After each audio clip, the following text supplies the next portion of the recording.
Welcome into the Paul Farrington Show. Paul joined by Robert Ziggy Ziegler at the University of Virginia, and it is awesome having football back. This feels like the first time. I know we've had some preseason games already, but this really feels like the first time where, again, it's almost like I'm on NFL Sunday watching these games. It is awesome seeing, the Packers are playing, the Bears, the Vikings, all our North teams. At the same time, Ziggy, while we just put out a video about Caleb Williams and we're lamenting how it looks like the Bears may have actually finally found a starting quarterback, he was awesome. Go check out our reaction video to that if you want to see two depressed Vikings fans. Jordan Love wasted no time coming back and saying, hey, I'm the guy who keeps you guys depressed. Yeah. That's 10 games my butt. That's what he had to say. Yeah. Jordan Love came out immediately and asserted himself as the main source of anxiety for us in the football world. As in the Packers-Browns game, what was it? A minute and a half into the game, and 65 yards. It was horrible, Ziggy. I'm just I'm with Jack. I'm with a couple of our friends watching the U.S. Olympic game because I'm getting ready to work on that later tonight. And all of a sudden, I look down at my phone. I just see like Jordan Love 65-yard touchdown first, and I went, "You got to be kidding me." I said immediate, like this quick. It wasn't. We didn't even have a drive to have a little hope on Jordan Love. Now we've been pretty high on him the entire. Did you see some Bears fan commented when we were talking about Caleb Williams? He said, or maybe Packer fan. These are the same people who said that Jordan Love had proven himself. Whoever that guy was, he must have not been talking about us. I wrote back. I said, I think we may have been more bullish on Jordan Love. Obviously not willingly. We may have been the most bullish people on Jordan Love than anyone has been bullish on another human in the history of sports media. No, I mean, I think we were bullish on Jordan Love because we didn't want to be disappointed if he turned out to be good. Almost like an anti-jinx in a way too.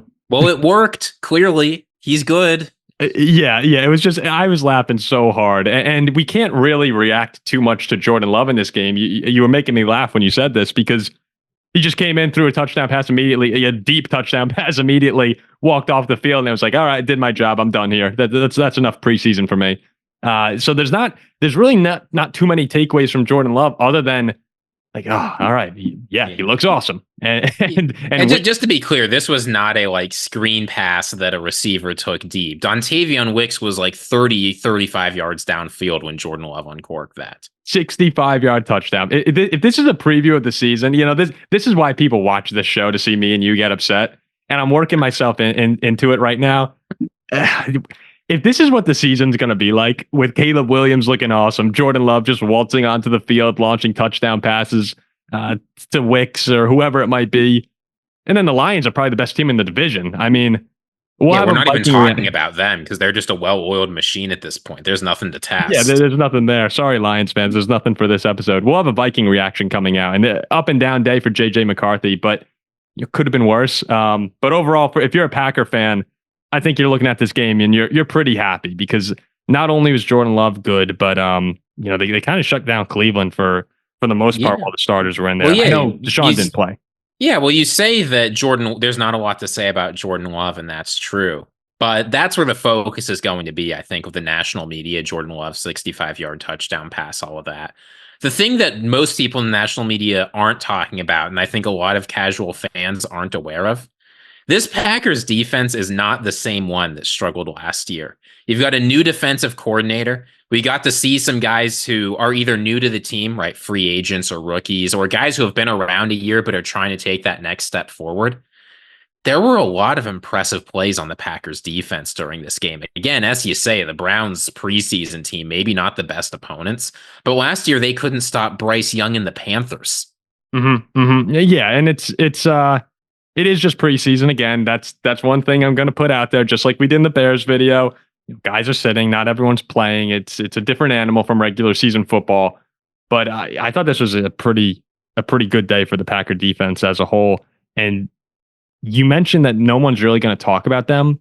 They might be, if you're talking about most important units in the National Football League this upcoming season, the Packers might be the Packers defense specifically, maybe a top 5 to top 10 most important unit in the entire league. Because if they're good, and if they're as good as they're hoping in Green Bay, that's what's going to make this team the Super Bowl contender that Packers fans want to be. Because the offense, we saw it today. It's hard for the offense to get much better than it was last season. I mean, they can become more consistent, they can improve, but the offense is good. Well, now they're only scoring in 3 plays as opposed to driving down the field. The offense will be fine in Green Bay though, and if the defense, again, what's exciting for Packers fans is that there are so many pieces on this defense that are young and talented players who are kind of waiting to emerge. And you're hoping Jeff Hafley can really get the best out of a few of those guys.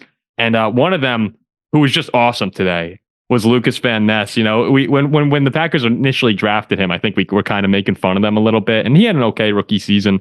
But today, 3 tackles, a sack, one of them a tackle, or 3 tackles for loss. Like, I thought as a whole, he was probably, would you say he was the MVP on defense for Green Bay today? Or would you go? I mean, Evan Williams forced a turnover. That's Evan Williams is awesome. But this is the thing, right? What did Packers fans say every game last season? We want a defense that's aggressive, where we have guys who can make plays, where we get turnovers. I mean, you saw the interception numbers last year, right? That was not an aggressive defense. You bring in a guy who's known for being aggressive, who's known for putting pressure on quarterbacks, getting production out of defensive line, getting turnovers out of the secondary. You have to be relieved to see a forced fumble out of your rookie safety and Lukas Van Ness finally looking like he belongs. Again, yeah, young second-year player, a rookie safety. Like all these guys, there's so much potential for this Packer defense to be an elite unit. Yeah, you have to be pretty pumped up with that. And you have to remember the pressure numbers too. Devontae Wyatt, I saw a pretty funny tweet on Twitter that Wyatt, forced another pressure for someone else's sack. It was actually the Lukas Van Ness sack to force the Browns to kick a field goal. But it's, that was another area for Green Bay last year, pressure. We were talking about it right before when we were kind of, being joyful and 2-5 Packers team, right as they're kind of getting into that winning streak. We mentioned they weren't getting pressure on anybody. Their pressure numbers were horrific. And again, part of that swing when they really got hot, yes, Jordan Love was amazing. And that's the number one thing. Aaron Jones came back, was amazing. That was another huge contributor to the offense. But the defense started getting pressure, and that completely changed the way the defensive identity for Green Bay down the stretch of the season. If they come in early this year with all these guys, all these first-round talents, and can pressure the quarterback, under Hafley's system here, it's it's a scary thought about what the Packers could turn into. And today may have just kind of been a taste of what we'll get in the regular season, but it was not something that I was too fond of seeing. No, one other thing I'm keeping an eye on is this running back battle. A.J. Dillon last year did not live up to expectations, to say the least. So whoever this second running back is, it's an important position. They might actually become the starter by the end of the season. And while Marshawn Lloyd got a hamstring injury, you never want to see that out of your running back. Emmanuel Wilson looked good, not just on the 5-yard. Starter, when you say starter by the end of the year, you mean in the number 2 role? I think that if A.J. Dillon plays like he did last year, the job's open. Well, no, Josh Jacobs. Josh Jacobs. I'm not talking about a receiver. I'm talking about a running back. Oh my God, you're just clowning on Packers fans right now. Yeah. You should hope that Josh Jacobs is being used more as a receiver, right? There's different kinds of running backs. I don't know what the hell you're talking about right now. What do you want from me, man? Emmanuel Wilson did play well today. So it's final 23-10, Green Bay won. He finished with 13 carries, 67 yards, and a touchdown. But that is something to watch for, because A.J. Dillon, some people thought he was a cut candidate earlier this year. That was a little aggressive, but... It was, but it was, again, that second running back spot, I'm assuming A.J. Dillon will have it going into the season.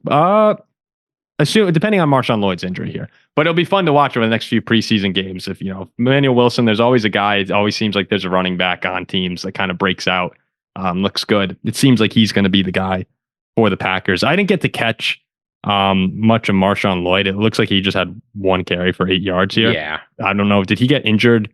I'm assuming he left the game due to injury. Yeah, it was a hamstring. You're never playing someone after a hamstring injury. We don't know how bad it is, but there's plenty of time to recover.